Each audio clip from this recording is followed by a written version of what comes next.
തൊടിയിലൊക്കെ വെറുതെ കളഞ്ഞു പോകുന്ന മാങ്ങയിഞ്ചി ഇത്രയും ടേസ്റ്റിലൊരു അച്ചാർ നിങ്ങൾ കഴിച്ചിട്ടില്ലെങ്കിൽ എന്തായാലും ഒന്ന് ട്രൈ ചെയ്ത് നോക്കണം കേട്ടോ. പാൻ ചൂടാവുമ്പോൾ നല്ലെണ്ണ ഒഴിച്ച് കടുകും പെരിഞ്ചീരകം കറിവേപ്പില പൊട്ടിച്ച് അതിലേക്ക് മുളക് പൊടി മഞ്ഞൾപ്പൊടി ചേർത്ത് കൊടുക്കുക.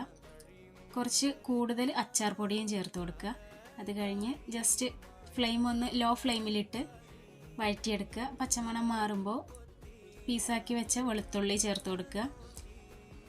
ക്ലീൻ ചെയ്ത് വെച്ച മാങ്ങഞ്ചി ചേർത്ത് കൊടുക്കുക. പച്ചമുളകും ഞാനിവിടെ കുറച്ച് അരിമുളകും കൂടെ ചേർത്തിട്ടുണ്ട് കേട്ടോ. ആവശ്യത്തിന് ഉപ്പും ചേർത്ത് നന്നായിട്ടൊന്ന് മിക്സ് ചെയ്യുക.